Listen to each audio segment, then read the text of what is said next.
Dear students, the next topic is potential energy stored in a spring. देखो ये एक spring है,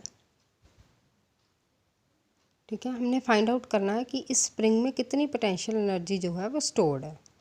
एक स्प्रिंग है, स्प्रिंग आप सब ने देखा हुआ है। उसको हमने फोर्स लगाई, जब हमने फोर्स लगाई वो खुला स्प्रिंग, उसने कुछ डिस्टेंस तय किया अपनी जहाँ तक था उससे थोड़ा सा और उसने डिस्टेंस तय किया, दैट डिस्टेंस इज एक्स, ठीक है। एक स्प्रिंग है, स्प्रिंग का स्प्रिंग कांस्टेंट के होता है। फोर्स अप्लाई की हमने इस स्प्रिंग के ऊपर, यहाँ पे फोर्स अप्लाई की ये वाली, ठीक है। फिर उसमें एक्सटेंशन प्रोड्यूस हुई स्प्रिंग में, ठीक है। एक्सटेंशन कितनी प्रोड्यूस हुई, लेट इट बी एक्स। तो यहाँ स्प्रिंग की बात हो रही है, जहाँ पे स्प्रिंग की बात होती है वहाँ पे हुक्स लॉ लगता है। हुक्स लॉ क्या होता है, force is directly proportional to extension applied on the body, so that is F is proportional to X. Proportionality हटाया, equal का sign, some constant, that constant is K. Potential energy, basically energy is equal to work done, so work done is equal to W is equal to dW is equal to minus K into integral x dx. जब work done क्या था, force into distance, force पता है हमें minus k x है into d x, ठीक है। जिस चीज़ की इंटीग्रेशन करनी है x की, उसके ऊपर पावर कितनी है, 1, ठीक है। जितनी पावर है, किसी चीज़ की इंटीग्रेशन करनी है उसके ऊपर जितनी पावर होती है उसमें एक ऐड करते हैं, फिर डिवाइड करते हैं उसकी पावर में, डिवाइड करके भी उस पावर में एक ऐड करते हैं नीचे। सो this become minus k x square by 2, ठीक है। x की पावर कितनी है, 1, 1 में 1 ऐड किया 2 बन गया, ओवर पावर 1 नीचे भी आएगी, 1 + 1 that become 2। So W is equal to half k x square. हमने मैग्नीट्यूड फॉर्म ले लिया, मैग्नीट्यूड फॉर्म में मॉड लो किसी चीज़ का, माइनस का तो क्या बन जाती है value, positive. So this become W is equal to half k x square. This work done is stored in the form of potential energy, that is U is equal to half k x square. It is important article, potential energy stored in a spring. समझने की कोशिश करनी है। कोई spring है, ये spring है ये वाला, उस पर हमने फोर्स लगाई तो वो एक्सटेंड हुआ, उसने कितनी एक्सटेंशन आई उसमें, let it be x. So force, जहाँ पे स्प्रिंग की बात हो रही है वहाँ पे हुक्स लॉ लगता है। हुक्स लॉ क्या है कि force is directly proportional to extension applied, ठीक है। So F is proportional to F is equal to minus k x. यहाँ से F मिल गया हमने, work done energy is equal to work done क्या था, force into distance, F into d x, small work done लिया। Total work done कैसे find out किया, इंटीग्रेशन करके। इंटीग्रेशन किसकी करनी है, x की, with respect to D x होगी, with respect to d t नहीं होती, ठीक है। x इंटू डी एक्स, जितनी पावर है उसमें 1 ऐड किया ऊपर, डिवाइडेड बाय जितनी पावर है उसमें नीचे भी क्या होगा, 1 add. So this work done is stored in the form of energy. So U is equal to half k x square. इतनी एनर्जी जो है एक स्प्रिंग पोटेंशियल एनर्जी जो है वो स्टोर करता है। These are the important articles, conservative and non conservative, these are the important.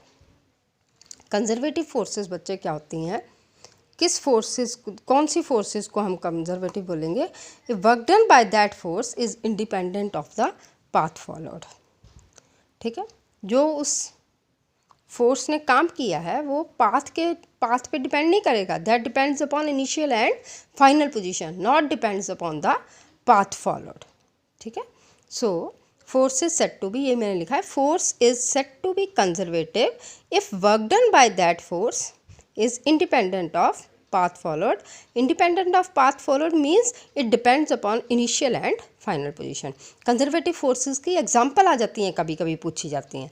सो इसकी एग्जांपल है electrostatic force, gravitational, because conservative forces are also called inverse forces और सेंट्रल फोर्सेस, ठीक है। इलेक्ट्रोस्टैटिक फोर्स कौन सी है, F इज इक्वल टू के Q1 Q2 divided by are square, +2 में पढ़ोगे। ग्रेविटेशनल फोर्स आप इसी साल पढ़ोगे, that is F is equal to G m1 m2 upon r square. Force inversely होता उल्टा, उल्टा किस पे डिपेंड कर रही है, डिस्टेंस पे। सो इसको हम इन्वर्स स्क्वायर फोर्स भी बोलते हैं। डिस्टेंस का क्या है यहाँ पे, आर स्क्वायर क्या है, स्क्वायर हो रहा है, फोर्स जो है वो उल्टी डिपेंड करती है स्क्वायर ऑफ डिस्टेंस पे, inverse. So it is also called inverse force. और सेंट्रल फोर्स, सेंट्रल फोर्स कौन सी, that act towards the centre, जो सेंटर की तरफ लगेगी, ठीक है। Next is the non conservative. Non conservative forces क्या होंगी, that depends upon the path followed, वो पाथ पे डिपेंड करेंगी, वो इनिशियल और फाइनल पोजीशन पे डिपेंड नहीं करेंगी। डायरेक्ट लिखना है, इसमें उल्टा आएगा, is depends upon path followed और not depends upon initial and final position, ठीक है। इसकी अपने आप आपने डेफिनेशन दे देनी है। Force is said to be non conservative if work done by that force depends upon path follow, ठीक है, not depend upon initial and final position. इसकी example frictional force and nuclear forces. बच्चे ये बहुत important है, ये definitions आपके long time तक यूज़ होंगे। ये conservative and non conservative forces कौन सी होती हैं, ठीक है, इनकी एग्जांपल्स। कंजर्वेटिव फोर्सेस को इन्वर्स स्क्वायर फोर्सेस क्यों बोलते हैं, क्योंकि ये स्क्वायर ऑफ डिस्टेंस पे डिपेंड करती हैं, ठीक है। सेंट्रल फोर्सेस क्यों बोलते हैं, क्योंकि ये सेंटर की तरफ लगती हैं, टुवर्ड्स द सेंटर एक्ट करती हैं, ठीक है। यहाँ से 2 क्वेश्चंस बन जाते हैं, ठीक है। It's all about conservative and non conservative. Last, law of conservation of energy. ये आपने बड़ा छोटी क्लासेस से पढ़ते आते हैं हम कि एनर्जी को ना तो बनाया जा सकता है, energy can neither be created not be destroyed, but we can change its form from one form to another. Law of conservation of energy. Energy can neither be created nor be destroyed, but it can be changed from one form to another. For example, that is potential energy kinetic energy में convert हो सकती है, kinetic energy potential में, ठीक है।